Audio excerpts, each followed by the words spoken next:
Good afternoon. Welcome to the question and answer session for today. So we have quite a lot of questions that have come in, and a number of questions from people on Zoom, and then I think we have a few from people here as well in the monastery. So I tried to offer just some reflections on these questions. So the first question, yesterday Ajahn Yaniko mentioned not having a fixed perception as related to not-self. At the end of the Metta Sutta is the following: by not holding to fixed views, the pure-hearted one, having clarity of vision, being free from all sense desires, is not born again into this world. Does this paragraph relate to not-self? Can you discuss its meaning and how it relates to the Metta Sutta as a whole? Yeah, so this phrase that appears at the end, by not holding to fixed views, the pure-hearted one, having clarity of vision, being free from all sense desires, is not born again into this world. So I feel like that's, really the, the goal of the practice, to completely transcend all of our deluded perceptions and overcome all of our attachments to the world. So certainly that would include the realization of not self. So certainly this belief in a separate sense of self is definitely a fixed view. So it's definitely a view that we have to learn how to see through, and oftentimes the teachers will describe that insight into the this characteristic of not self as being one of the major realizations that leads to the first stage of enlightenment.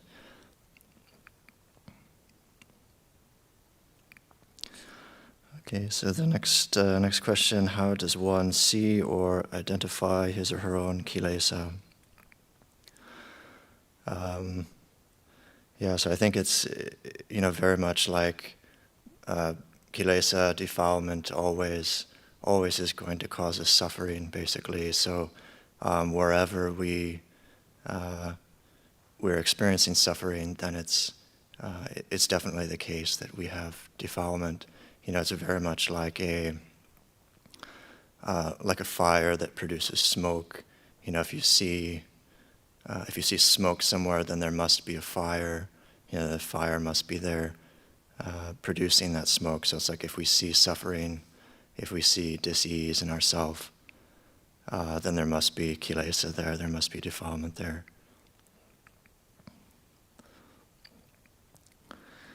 Okay, next question. What did the Buddha teach about forgiveness? I understand that letting go would likely encompass forgiveness. During many of my meditations in this retreat, my mind has drifted into anger and ruminated on a wrong that was committed towards me and my family. So, like you say, certainly this practice of letting go is, we could say the entire practice, really, knowing and letting go. But it's also, I think it's good to emphasize, like in terms of forgiveness and, particularly the situations in which other people have wronged us. To truly forgive them doesn't mean that we completely forget about what they did to us, or that we pretend like it didn't happen or something like that. It is more like, I feel like the first step towards really forgiving somebody is just overcoming one's own anger, basically. A lot of times we talk about developing, loving kindness for people who have wronged us, we could say that that's probably like the ultimate forgiveness is to actually have real, pure, loving kindness for our enemies or for people who have really wronged us. But like you're saying, you have struggled in the retreat with a lot of anger towards somebody, and if our goal, if we think that forgiveness is ultimately to have just a lot of loving kindness for the other person, it can seem really impossible, to go from all of these very strong feelings of anger, and then just somehow kind of transform that into loving kindness. So I feel very much like the first step is just learning how to deal with our own anger, and learning how to use mindfulness of the body to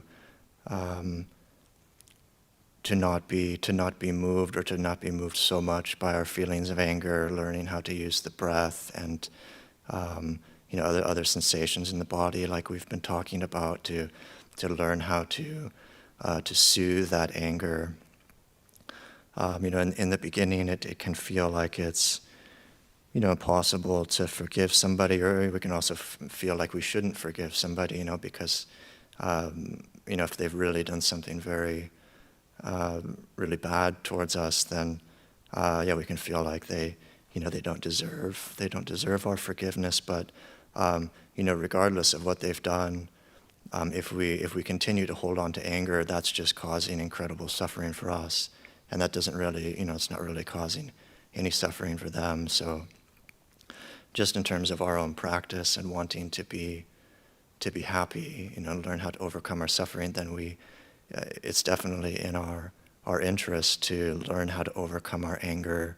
And then, of course, we find as if we're able to start to wear away our anger, then, of course, we find that our perception changes of that person and of what they've done, and we'll start to be able to develop some kind of insight maybe, and look into the thing that the person did, was it really as bad as I thought it was? And are there maybe, certain reasons that they are the way that they are? So often the anger is, thinking somebody shouldn't be a particular way, not being able to understand why they are that way. And if our mind is caught up in anger, then it's not really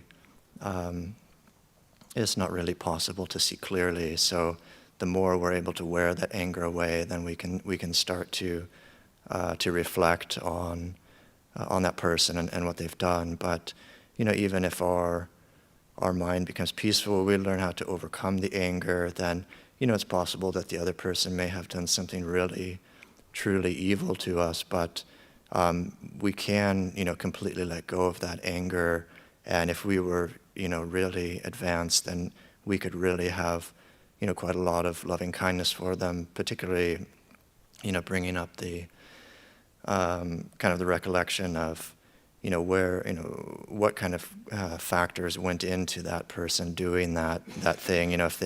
If they did something really evil, I mean, we can imagine what their mind must be like. They must be in extreme suffering, and if we're able to come to a place of peace, then we can start to have a lot of compassion for the other person.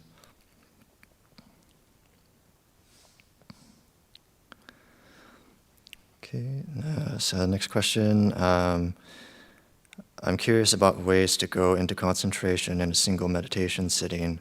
How do you go into concentration in a sitting? Thank you.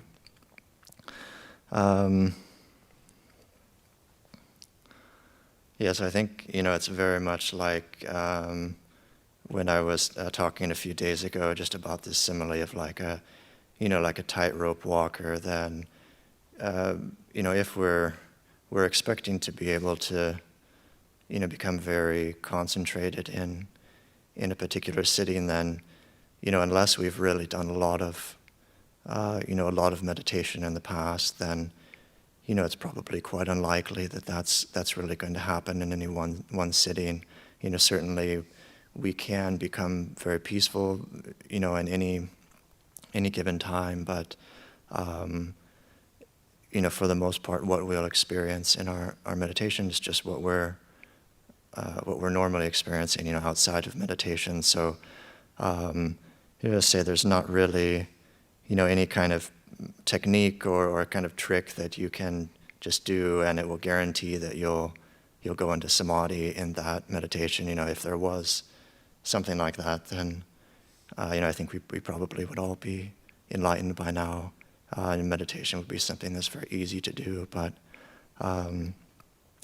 because it's much more of like a process, developing a skill, then it's not something that we can really just kind of have a particular technique and guarantee that we'll be able to become very peaceful in our meditation. But certainly I think the very important thing to pay attention to is, particularly in the beginning, if we don't have a lot of peace, then just paying attention to the state of suffering that we're experiencing, and how to decrease that state of suffering. So as long as our suffering isn't increasing, then we're definitely applying the mind in a skillful way. If we can see that over the course of our meditation that our suffering is slowly decreasing, and we're suffering less at the end than we were at the beginning, then certainly that is a skillful way to be applying the mind, and that is the the road that leads to the samadhi that we're looking for. But it's very much like traveling on a road as well. It's a long process, and we can't just skip to the very end. Okay, so next question. In some teachings of the Anapanasati Sutta, the four tetrads correspond to the four establishments of mindfulness. In Lampor's excellent reflection yesterday on the fourth tetrad, he spoke of anicca, disenchantment, cessation, and release. This seems to be the process one undergoes in relinquishing all clinging, know and let go. My question is, how does one begin to use the contemplations in the fourth foundation of mindfulness of Dhamma, when off the cushion? I seem to have a lot of chatter in my mind with people who aren't even in the room, but only in my head. I recognize this as an unskillful mental habit, which I want to stop. Any advice on where to start with these contemplations to reduce this mindless chatter? Yeah, so I think one important thing to mention with any kind of contemplation or the practice of vipassana is that it's always very much dependent on our practice of samatha, our practice of being able to calm the mind. So, to whatever extent we're able to calm our mind, then to that extent we'll be able to use vipassana or contemplation. So, for the most part, in situations in which we don't have any peace of mind, we often will find it very, very difficult to use contemplation. And certainly we can experiment, and the contemplation can be used to also help settle the mind at times. But for the most part, we tend to have to kind of start with a foundation of some kind of peace, or at least not to be completely overwhelmed by suffering before the contemplations will really start to catch in the mind or really start to work. And that's very much the same for all of the contemplations. But in this example, you're talking about these unskillful mental habits, and you want to use contemplation to try to stop them. So you're wanting to kind of like contemplate the mind and contemplate what's going on in the mind. But like I said, like very much our ability to do that will depend on how peaceful the mind is through our practice of samatha. So certainly we can try at any time to use vipassana or contemplation, and we can just observe, what the immediate result is of that, and we can tell, quite quickly whether the mind is in a state that is conducive to that. So if you're having these, lots of thoughts, you can try to contemplate the particular thoughts. Where do these thoughts come from? These kinds of thought patterns. Are they always there? Are they constant? How does it change over time? And doing that kind of contemplation, then you can observe, what is the immediate effect. Oftentimes if the mind is not peaceful, or we're quite caught up in our suffering, then usually this kind of contemplation will just tend to make us more agitated. So I think a lot of times people will experience that with all of the contemplations. Then the contemplation just kind of becomes kind of busy thinking, or it just becomes kind of like our normal thinking. And usually when we think about things, it tends to just agitate the mind, thinking about the past or the future. Usually in meditation, a lot of times the thoughts become kind of a hindrance, something that distracts us and tends to have an agitating effect on the mind. But certainly once we start to be able to decrease our defilements a little bit with the practice of samatha, then these contemplations start to have a lot more power, and they start to actually work with the samatha to make the mind peaceful. So that's that's really something that we can always be paying attention to and looking at. We can try to use contemplation at any time, even when the mind isn't peaceful, but we should always just observe and see, within the first few moments of using that contemplation, what is the effect on the mind? Is it kind of stilling the mind and calming the mind and decreasing our defilements and leading to more of a sense of peace, or is it just kind of agitating? And if it's agitating the mind, then we should certainly just set it aside for that moment and just continue with our mindfulness of the body, or some kind of samatha practice to learn how to continue to make the mind peaceful.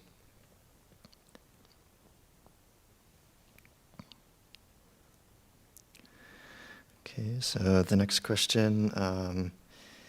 So if we are not a separate self, then who or what is practicing and following the Eightfold Path? Are we sense consciousness interacting with causes and conditions? Yeah, so this is a very common question, actually, that people ask. Since, well, if there isn't a self, then who are we really? What is it? Who is it that's practicing? I think this last part, are we sense consciousness interacting with causes and conditions? Certainly we can say that sense consciousness isn't what we are, because certainly the Buddha identified sense consciousness as being something that's actually impermanent. So one of the five khandhas. But if we were to change that word to something like awareness or something, are we awareness interacting with causes and conditions? Maybe that is much more closer to the reality. I mean, I think we can definitely say that the truth of not self. We always say it's not a negation. So it's not like, well, there's no self, so therefore we don't exist, and nothing is real. It's more like the Buddha is just saying that not so much that we don't exist, but we don't exist in the way that we think that we do, or who we think we are is not really who we are. Like this sense of a personal self. The Buddha is trying to tell us that maybe this is an illusion, that maybe who we really are is something far beyond that. There's a number of times in the suttas where the Buddha kind of points to this in different ways, and not really saying too much about it, but using kind of phrases like expansive consciousness or awareness or something like this. And I think the very nice quote of Lumpal Sumedho that I think Ajahn Yanako was mentioning the other day. I can't quite remember, but it is something like, expansive knowingness is what I am, or something. Okay. Okay, open unknowingness is what I am. So, so this is definitely something I think that we should investigate for ourselves. Investigate for ourselves in our practice. Okay, next question. How do you be worthy without being entitled? And what are some markers? So I think, I'm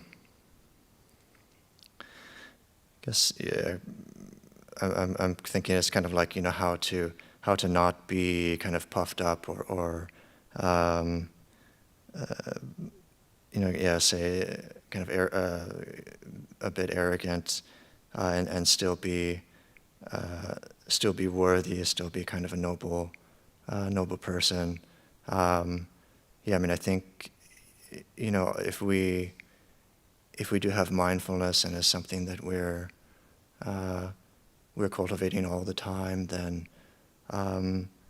any sense of being puffed up or arrogance, it always has a quality of agitating the mind. If we really are mindful, and we come to a place where we can start to experience some kind of happiness and balance in our practice, then we'll start to become more and more clear that this state of being kind of puffed up or a sense of arrogance, a sense of self, that it is actually, it's moving away from a place of peace, it's moving towards agitation. But that's definitely not something that is easy to see. I think also, I think, another marker is just kind of, how are our relationships with other people? If we, the more of a sense of self that we have, then certainly the more problems that we'll have with others, and the more difficulties and the more suffering there will be externally. So I think that's also quite a good marker.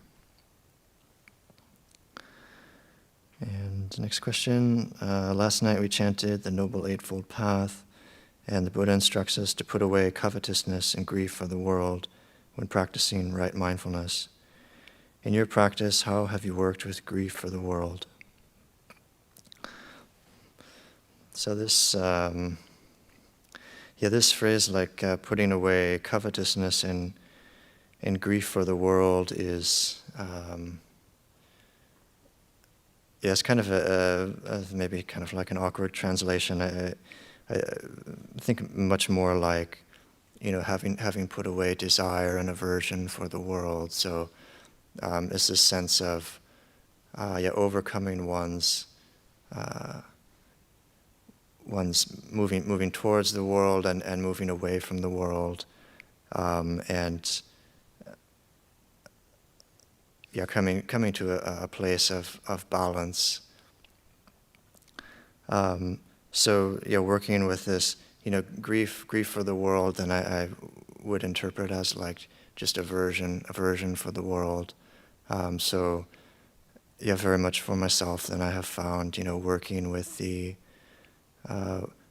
body, working with the actual feeling of that aversion, and learning how to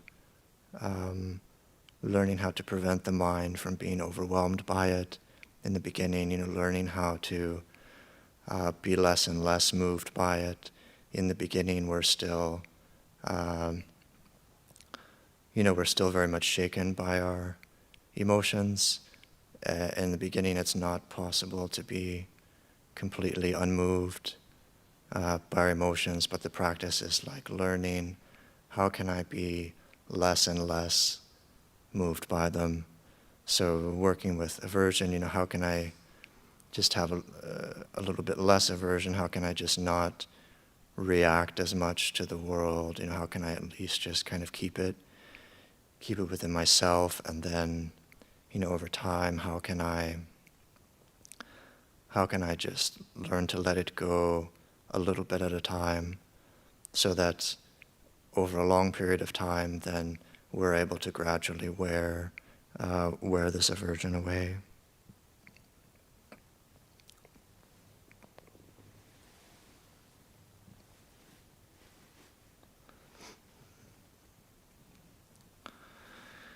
Okay, so there's a few more questions in this container here that people have asked. Okay, so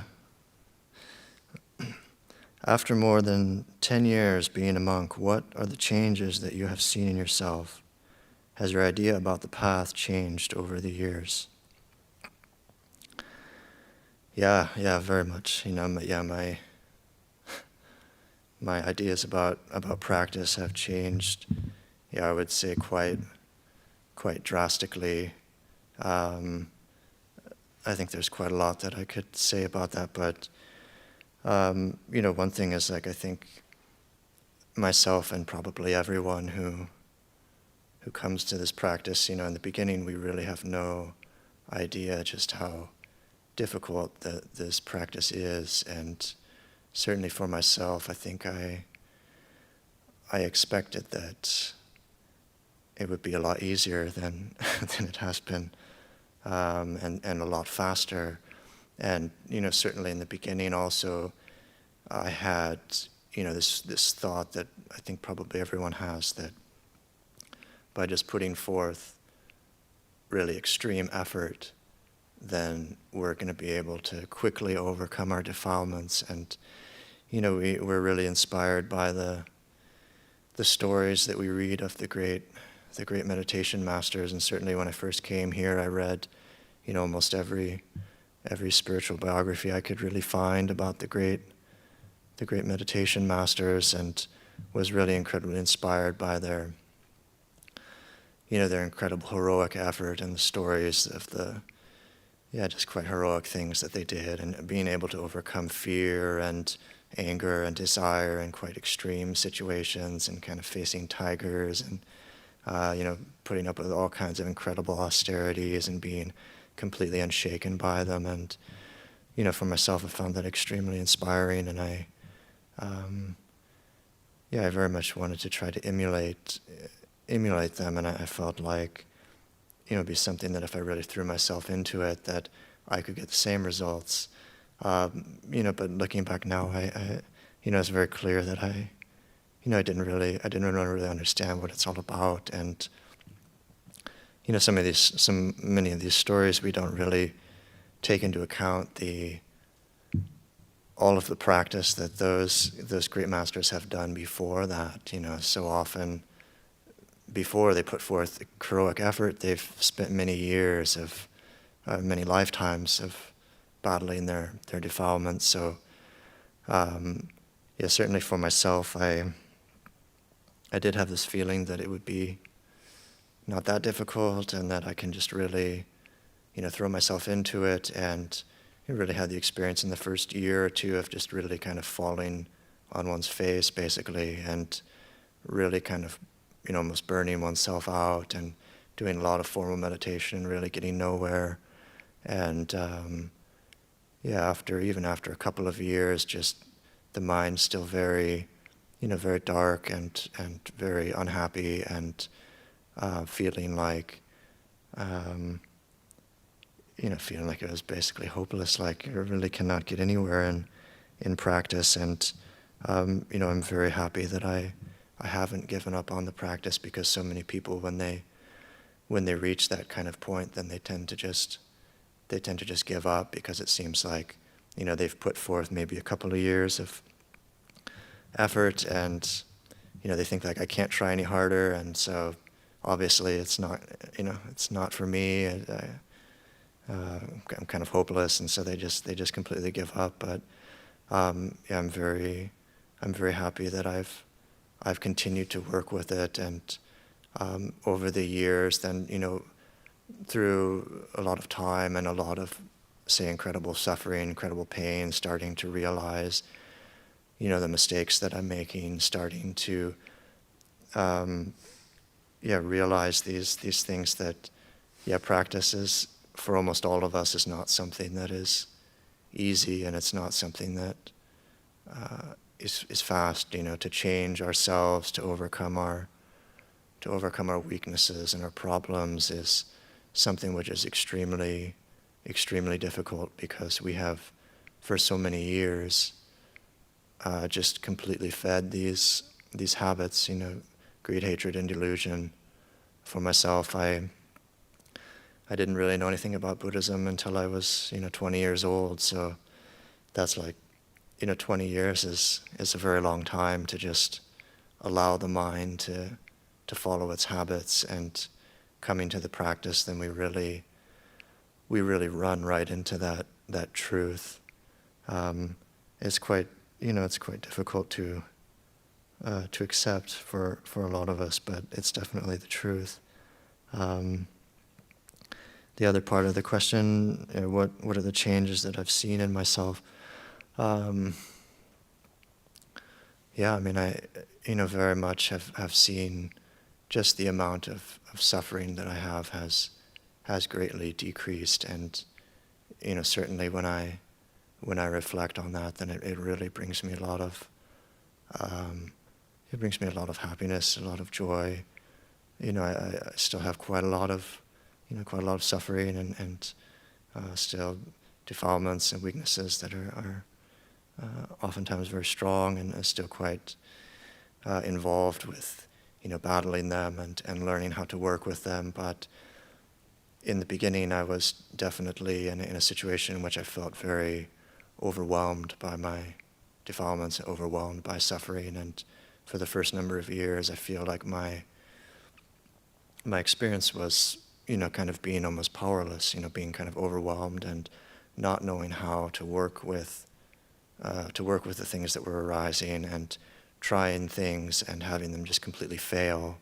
So for many years, that was my experience, being, say, powerless against my weaknesses and my problems, and no real happiness in sight at all in the practice. And I feel like now I've come to a place where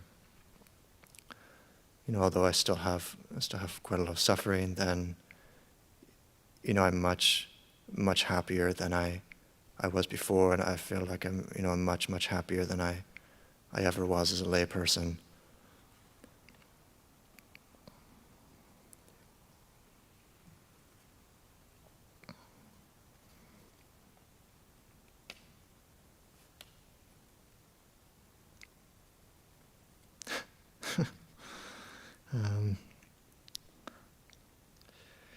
Every time that we start to sit in meditation, the woodpecker bird will start. It's a woodpecker bird, our Jiao Kunai Wayne Gajan, wanting to create obstacles for us to sit in meditation.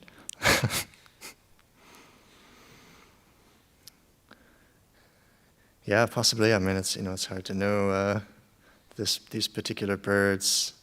It's kind of hard to know what kind of what kind of past karma they have. I mean, it's very interesting that they seem to be very interested in creating a lot of noise here. So, it's quite possible that they may have had some kind of negative relationship with Buddhism in the past, but it's also possible that maybe, maybe not. Maybe they're just kind of doing what birds do as well. So, but yeah, it's definitely good practice for us. Definitely challenges our various emotions when these loud noises are coming all the time.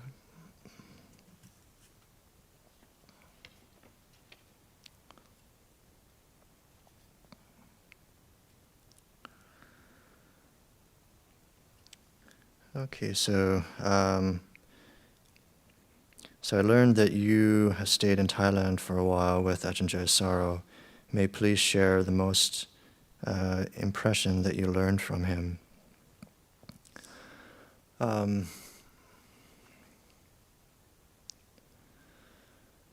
So I was extremely fortunate to be able to live with Ajahn Chah for about a year in Thailand, and I feel like I could say many things about his very good qualities and just how incredibly inspiring he is. I feel very much that he's one of the most inspiring people that I've ever met in my life. So I'm extremely grateful to be able to have that time to be around him. And a few things come to mind. The first is so the first is, of course, just his incredible sense of ease, being around him for a year and spending a fair amount of time with him in different situations, whether they're kind of informal or more formal situations, being around a lot of people or just being by himself. There's always this incredible sense of ease and just kind of flowing with the experiences that were arising. Is very different than there are people in the world who seem to have a sense of ease or who seem to be comfortable living in the world, but definitely seeing a being like this, there's a sense of ease that I feel like is much more profound and much more inspiring. The other quality that comes to mind is, as people probably know, he's extremely well known in Thailand, and probably one of the most famous monks in Thailand. And there were many times very large ceremonies for him that I was able to attend with very influential, well-known people who would come and meet with him. And I remember even one time we were there just for like a weekly meditation with him, and they were shooting this like TV show, right before we did the meditation. We kind of showed up and there's this whole film crew there, and so this, he has this incredible amount of popularity around him, and yet you would never know that just by being around him. I mean, he's like the most down-to-earth and humble person probably that I've ever met, and it's really incredible because anybody really who has that kind of recognition and fame, it's hard to think that they wouldn't really be moved by that, at least a little bit. So it's incredibly impressive and inspiring just to be able to see that. It's like I always felt like, for myself, I was just kind of like just like a junior monk that nobody knew, and usually if you're like the big, the really big Ajahn, really well respected and famous, then maybe you wouldn't really spend much time with kind of junior monks, and you might just only interact with more with more senior people, but he always had time for anyone who had questions. He always had time for anyone who was interested in the Dhamma. No matter who you were, if you're just some junior monk or just someone who had just found out about Buddhism that day and didn't know anything about it, there was no sense of only being short with his time or kind of dismissing you or looking down on you. It's like you always really had this feeling like when you're having a conversation with him that you're kind of like the only person in the room, basically, like you're the only person that matters to him at that moment, which is something that I think it's very rare to experience in the world.